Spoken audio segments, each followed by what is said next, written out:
Hello students, welcome to science world. तो student six class का NCERT का जो हमारा चैप्टर नंबर 4 था आज, उसका नाम है वस्तुओं को समूह बनाना, वस्तुओं के जो है समूह बनाना। इस चैप्टर में बड़ा इजी सा चैप्टर है ये, ठीक है। ये चारों तरफ हमारी जो वस्तुएं हैं उसके बारे में पढ़ेंगे इस चैप्टर के अंदर, ठीक है। और इसमें हम पढ़ेंगे पदार्थ क्या होते हैं, उनके गुण कौन कौन से हो सकते हैं, ठीक है। और साथ ही इसके अंदर 2-3 ही टॉपिक थे। ये है वस्तुएं जल में तैर सकती हैं, डूब सकती हैं, ठीक है। वस्तुओं की पारदर्शिता, ठीक है। और ये इसके साथ ये लास्ट टॉपिक रहेगा हमारा। तो इसके नोट्स पढ़ लेते हैं हम। तो देखिए स्टूडेंट्स, चैप्टर का नाम है हमारा वस्तुओं के समूह बनाना, ठीक है। पहले पॉइंट पे चलते हैं। हमारे चारों ओर की वस्तुएं अनेक प्रकार के पदार्थों से बनी होती हैं, ठीक है। सभी को पता है जो हमारे अराउंड में है उसको मैटर बोलते हैं, ठीक है, जिसको पदार्थ बोलते हैं। और सभी वस्तुओं की आकृतियां, रंग तथा गुण अलग अलग होते हैं, ठीक है। तो उनके जो गुण अलग अलग होते हैं। और कुछ पदार्थ ठोस होते हैं, द्रव होते हैं, गैस होती हैं, तीनों अवस्था में भी पाए जाते हैं।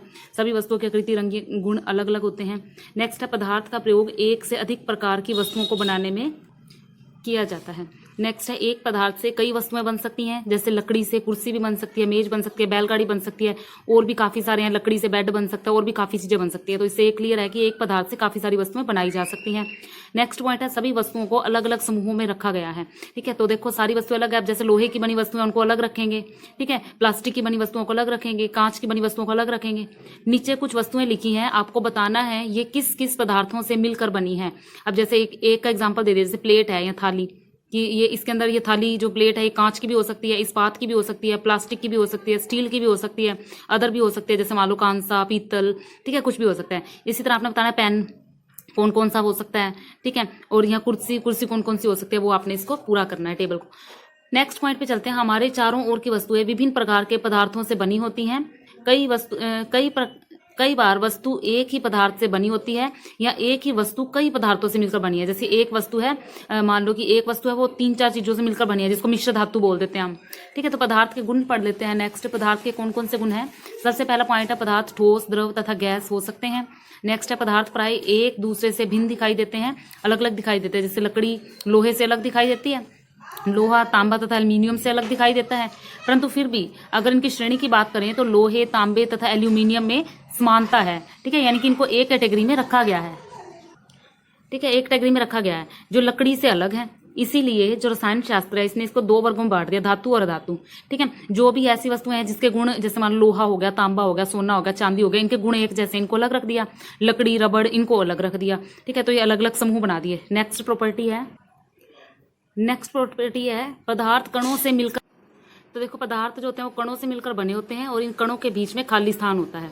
और कुछ पदार्थों में धात्विक चमक आती है, ठीक है, जैसे लोहा, चांदी, ठीक है, सोना, इनके अंदर चमक होती है ना अपनी, तो ये सारी धातुएं होती हैं। लोहा धातु वायु तथा नमी के संपर्क में आने से अपनी चमक खो देता है। अब लोहे की वस्तु तुम चमकती हुई लेके आते हो, लेकिन जैसे ही वो उसको आप बाहर रख दोगे, बारिश पड़ेगी, उस पर नमी आएगी तो उसके ऊपर जंग लग जाता है, ठीक है। बड़ी क्लासों में पढ़ेंगे। ये प्राय कठोर होती हैं, जो भी धातुएं होती हैं कठोर होती हैं।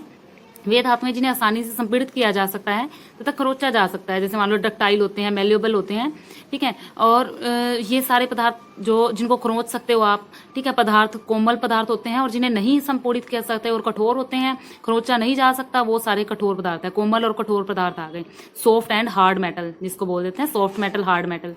नेक्स्ट है पदार्थों के और भी गुण होते हैं, जैसे मान लो धुती मतलब चमक, कठोरता, रुक्ष यानी कि खुरदरा तथा चिकना। अब देखो पेपर में कई बार ना इस वर्ड का यूज करते हैं, धुती का, इस तरह से लिखा हुआ है, इस तरह से, ठीक है। इसका प्रयोग कर लेते हैं तो आप एकदम कंफ्यूज होते हो, इसका क्या मतलब, इसका मतलब चमक, ठीक है। और जैसे रुक्ष मतलब खुरदरा, वैसे तो इंग्लिश मीडियम में भी आता है एग्जाम में।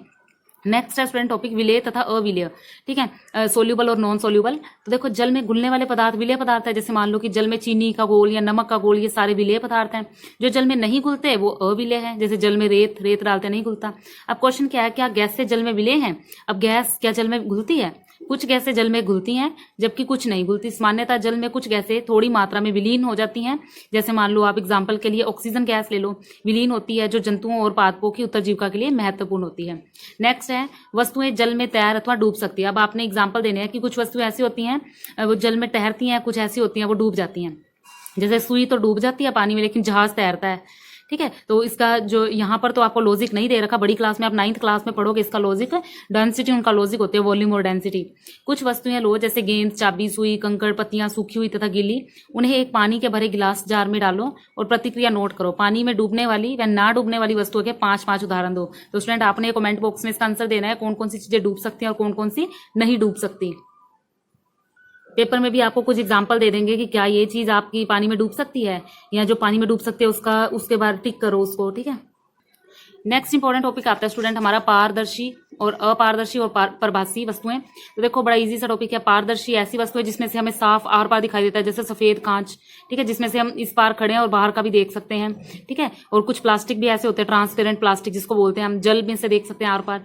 अपारदर्शी जिसमें से कुछ ना दिखे, जैसे आप इधर खड़े हो, बाहर दीवार है बीच में, तो दीवार के पार तुम नहीं देख सकते, लकड़ी है, लोहा है। परभासी कौन से होते हैं? पारभासी सॉरी, ऐसे पदार्थ जिनमें से वस्तुएं धुंधली दिखाई देती हैं, जैसे तेल लगा हुआ कागज। उसके अलावा इस चैप्टर में स्टूडेंट थोड़ी मेन पॉइंट है, सभी वस्तुओं की भिन्न भिन्न दिखावट होती है। जिस प्रकार हम घर में खाने की, पहनने की वस्तुओं को अलग अलग व्यवस्थित करके रखते हैं, सेम वैसे ही हम वैज्ञानिकों ने पदार्थों की अलग अलग श्रेणियां बनाई हैं ताकि उन्हें उनके गुण के अनुसार सुव्यवस्थित किया जा सके, ठीक है। उनके अलग अलग गुणों के हिसाब से उनको व्यवस्थित करके रखते हैं। पदार्थों को उनके गुणों की समानता और विभिन्नता के आधार पर रखते हैं कि किस किस की समानता है। जैसे एक पीरियोडिक टेबल है, आप 10th क्लास में पढ़ोगे उसके बारे में। तो पीरियोडिक टेबल में देखो मेटल्स अलग रख रखे हैं, नॉन मेटल्स अलग रख रखे हैं, तो इन सभी चीजों को जो है सुव्यवस्थित करके रखा है। यहाँ पर स्टूडेंट इसका स्क्रीनशॉट लो और इसको ट्राई करना है, तुमने खुद इनको मिलाना है। जैसे पुस्तक है, पुस्तक कागज से मिलेगी, ठीक है। तो ये सारी चीजें हैं, आपने इसके अंदर मिलाना है। इसका स्क्रीनशॉट ले लो और मेरी वीडियो पसंद आई हो तो लाइक और शेयर जरूर कीजिएगा। Thank you.